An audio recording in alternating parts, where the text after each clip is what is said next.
comment faire la différence entre estime, confiance et affirmation de soi? Eh bien, vous vivez dans un melting pot d'émotions et peut-être qu'il est grand temps de savoir de quoi vous souffrez. Que vous ayez l'âme ou des maladies chroniques, vous devez savoir qu'elles ne sont pas arrivées là par hasard, ou du moins vous le pressentez.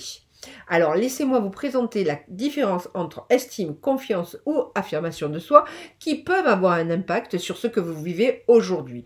Tout d'abord, le générique et je vous retrouve juste après. Je suis Liliane Clavel-Pardo, bienvenue sur Vivre avec Lyme. Comment vivre avec la maladie de Lyme, le meilleur endroit qui parle de Lyme, mais pas que, pour vous donner des clés pour vivre bien votre quotidien en toute liberté, en toute sécurité et en toute santé. Venez avec moi transformer votre esprit pour libérer votre corps. Et si c'est pas encore fait, une seule chose qui est importante, abonnez-vous à ma chaîne, parce que comme ça je serai très productive. Aujourd'hui, cette vidéo s'articule sur 3 points: l'estime de soi, la confiance en soi et l'affirmation de soi. Je suis certaine que vous savez que je ne souffre pas d'un manque d'estime de soi, de confiance en soi ou d'affirmation de soi. J'en ai peut-être un peu trop. Comment faire la différence entre l'estime, la confiance et l'affirmation de soi? Il est important de comprendre l'estime de soi, c'est la reconnaissance de sa propre valeur. La confiance en soi, c'est la reconnaissance de ses propres compétences et capacités. Et l'affirmation de soi, c'est la capacité à s'exprimer et à défendre ses droits sans empiéter sur ceux des autres. Vous avez tout compris. L'estime de soi et la confiance en soi sont indépendantes. Nous pouvons avoir l'une sans avoir l'autre. Et tout d'abord, on commence par l'estime de soi. L'estime de soi, c'est le sentiment d'avoir de la valeur. Vous vous aimez, vous vous sentez aimé, vous vous sentez respectable. Chacun de vous fonde son estime de soi sur une évaluation de soi-même. Cette évaluation est basée sur ce que vous pensez de vous-même, de ce que vous faites de votre vie et de ce que les autres pensent de vous selon les signes de reconnaissance. Des reconnaissances inconditionnelles qui sont reçues pendant l'enfance. On peut distinguer 2 types d'estime. L'estime de soi personnelle, c'est s'aimer malgré les autres. Et l'estime de soi sociale, c'est s'aimer quand on se sent aimé par les autres. Chacun de vous fonde son estime de soi sur une évaluation de lui-même. Cette évaluation, elle est basée sur 2 grands critères: ce que l'on pense de soi et ce que l'on fait de sa vie. Et certaines théories psychologiques estiment que l'estime de soi dépend du rapport entre notre ambition et notre réussite. C'est-à-dire le rapport entre ce que vous voulez être et ce que vous êtes réellement. Plus cet écart est important, plus l'estime de soi est faible. En fait, je pense également que l'estime de soi est faible quand on a des traumas de répétition de l'enfance, comme par exemple l'humiliation. Votre père vous humiliez sans arrêt, que ce soit devant l'un, devant l'autre, bingo, estime de soi dans les chaussettes. Mais pas que, hein. La liste est longue. L'estime de soi n'est pas un sentiment rationnel. Je vous prends un exemple. Si vous échouez à un examen, alors vous aurez tendance à penser que vous êtes nul. Et comme vous vous croyez nul, vous êtes certain de rater le prochain examen. Ce qui provoquera effectivement votre échec à l'examen suivant. Inversement, si vous obtenez du succès inespéré, style vous avez réussi votre examen, votre estime de soi risque de grandir au point de surestimer votre véritable valeur. L'expression estime de soi doit être bien distinguée de l'expression confiance en soi. Pourquoi? Parce que l'estime de soi est en rapport avec les valeurs, alors que la confiance en soi est en rapport avec vos capacités et vos compétences. Tout est clair juste là? La confiance en soi est liée à vos actes et à vos compétences. Si vous avez confiance en vous, c'est parce que vous savez faire telle et telle chose sans peur d'échouer, sans crainte, sans le regard des autres, etc., etc. Le moteur, la confiance en soi, est donc l'action. Vous osez agir, alors vous prenez confiance en vous. Et si vous avez confiance en vous, alors vous agissez. La confiance en soi se construit sur les réussites et sur les échecs. Si vous gardez confiance en vous, alors les échecs d'aujourd'hui construisent les réussites de demain. Si vous acceptez d'échouer, alors vous agissez. Si vous agissez, alors vous gagnez de la confiance en vous. Vous pouvez voir la confiance en soi comme étant de l'estime de soi dans l'action. La confiance en soi, c'est aussi la somme des petits succès. Elle peut se développer que si vous réussissez à surmonter les deux obstacles, la résignation et la critique. Le succès, c'est simplement la somme de vos échecs. Le succès, c'est un jeu d'esprit et c'est ce qu'avait dit Tag Heuer, l'affirmation de soi, qui n'a rien à voir avec ni la estime ni la confiance. L'affirmation de soi, c'est votre comportement social. Il permet d'exprimer vos valeurs et vos compétences.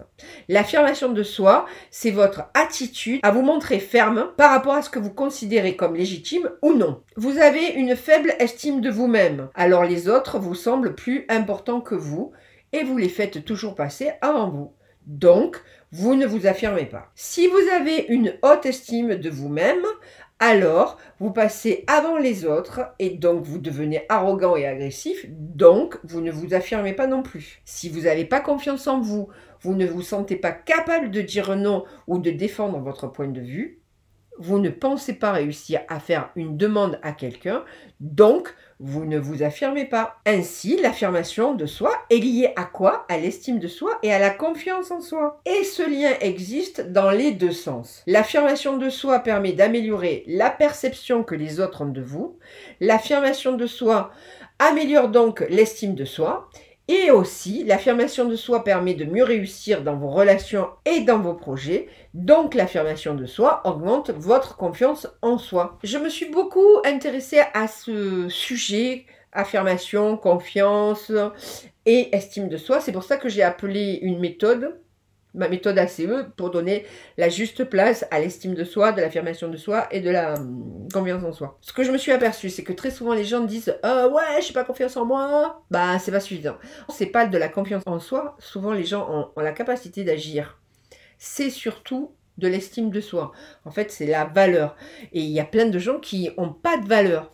Et la valeur, non pas que pécuniaire. Il faut savoir que le premier espace, c'est l'environnement. Deuxième espace, capacité, comportement. On monte à l'identité. Une fois qu'on est arrivé à l'identité, on peut aller vers le transpersonnel. C'est ce qu'on appelle l'alignement des niveaux logiques en PNL. Très souvent, on néglige ce sujet-là. Quand c'est un problème de structure, donc d'estime de soi, il est fort probable qu'on ait pas mal de traumas, des traumas d'enfants. Si vous avez des traumas qui sont du style de la maltraitance, quelque part, c'est plus facile à traiter un trauma de maltraitance qu'à traiter un trauma par répétition avec des parents bienveillants. Un trauma par répétition, je vous explique ce que c'est. Je vous ai pris tout à l'heure dans la vidéo l'humiliation. Et je vais vous donner un exemple. Une cliente m'a raconté une histoire sur son école, avec son père, etc., qu'il n'arrêtait pas de l'humilier chaque fois qu'il parlait.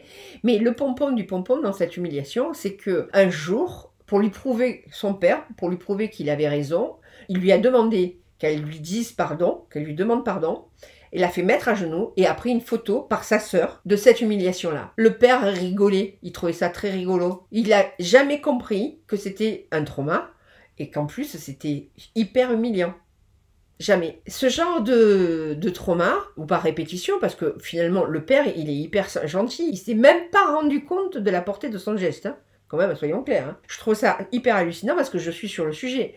Mais soyons clairs qu'il y a plein de parents qui sont de bonne foi et qui ne réalisent à aucun moment qu'ils sont en train de créer des traumas chez leurs enfants. Ok ?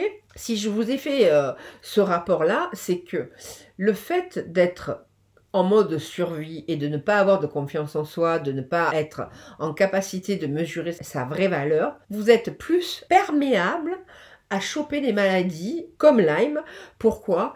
Parce que justement, vous êtes en mode survie et vous n'avez pas la capacité, la force identitaire de lutter contre ce genre de maladie. Si vous êtes dans un attachement sécure, un attachement fort, avec des schémas fonctionnels forts et non dysfonctionnels, à ce moment-là, plus votre système immunitaire et compagnie, ça va glisser sur vous. C'est-à-dire que ce genre de maladie va glisser sur vous. Par contre, plus vous êtes fragile émotionnellement, plus le moindre déclencheur va vous faire aussi avoir une maladie qui peut être chronique, les maladies auto-immunes ou la maladie de Lyme. On travaille sur les traumas et petit à petit, il y a un bien-être qui se fait ressentir aussi sur les douleurs. Quand vous avez une maladie comme la maladie de Lyme, qui est chronique, il y a un déclencheur qui déclenche la maladie. Ça peut être un choc émotionnel, mais pas que. Dans ce genre de maladie, vous allez avoir besoin et de l'accompagnement allopathique et des solutions naturelles et des solutions comme les miennes. C'est une solution parmi tant d'autres. Il faut expérimenter. Parce que, comme je vous l'ai dit dans plusieurs vidéos, la Lyme, c'est caméléon. Mais pas que. Les maladies auto-immunes et les maladies chroniques, c'est souvent caméléon. Pour la prise en charge de ce type de maladie, c'est un peu compliqué. Et il va y avoir des choses qui marchent chez les uns et qui ne marchent pas chez les autres. Au niveau psychologie énergétique, il y a des gens qui vont avoir des gros traumas. Il va falloir vraiment traiter l'état interne. Mais il y en a d'autres, et ça je trouve qu'on le retrouve sur le trauma par accumulation, où il va falloir traiter le processus interne. Et la problématique, c'est que traiter le processus interne, ben, vous pourrez avoir n'importe quel thérapeute, ça va être super compliqué, parce qu'il faut un engagement de la personne, c'est-à-dire que, ok, chaque fois qu'il se passe ce déclencheur, je mets en place ce processus. Ben, c'est pas un médecin, c'est pas une solution naturelle, et c'est pas moi qui vais vous aider là-dessus. Là-dessus, c'est vous qui allez décider de comment vous allez changer. Il y a des gens qui sont d'accord pour changer et d'autres absolument pas. C'est-à-dire, ils sont dans la plainte, c'est-à-dire que c'est l'autre qui est responsable de son état. La personne a envie de changer, a envie de sortir de son état dépressif, mais elle accuse Pierre-Paul Jacques de son état dépressif. Jamais, à aucun moment, elle se remet en question. Quand vous êtes sur quelque chose qui est bloqué, qui est figé, ou en fait vous êtes responsable de rien, mais c'est l'autre qui est responsable de tout, ça va être très compliqué. Quand on est sur une problématique de processus, c'est les exercices que vous allez mettre en place. Une fois que vous avez libéré la charge émotionnelle, que vous êtes plus figé, le lapin devant les phares, il se trouve que votre corps va grésiller. C'est-à-dire, pourquoi il va grésiller? C'est parce qu'au niveau du somatique, vous n'êtes plus en état de survie, mais simplement vous êtes neutre, mais vous n'avez pas les ressources encore qui vont bien. Donc du coup, vous sentez le corps grésiller, vous dites « Ouh là là, mais qu'est-ce qui va pas? Qu'est-ce qui va pas ?» Et justement, ça va super bien, sauf que vous n'avez pas l'habitude, donc du coup, ça va pas. Et c'est là où c'est dangereux aussi, parce que si vous pouvez faire une rechute à ce moment-là, pourquoi c'est dangereux? Il y a un truc qui va se passer dans votre cerveau, et c'est ça les inversions psychologiques. La partie qui est inconsciente, elle va dire « Bon, pourquoi je suis dans cet état-là? Qu'est-ce qui se passe? Oh, cerveau, il faut que tu m'envoies ta drogue, parce qu'en fait, là, ça va pas du tout. Hein. » Nous arrivons à la fin de cette vidéo. Retrouvez les liens en dessous de cette vidéo concernant ce sujet-là. Laissez-moi un pouce bleu si vous avez aimé cette vidéo et surtout vos commentaires. Je me ferai un plaisir d'y répondre. Et je vous dis à très bientôt.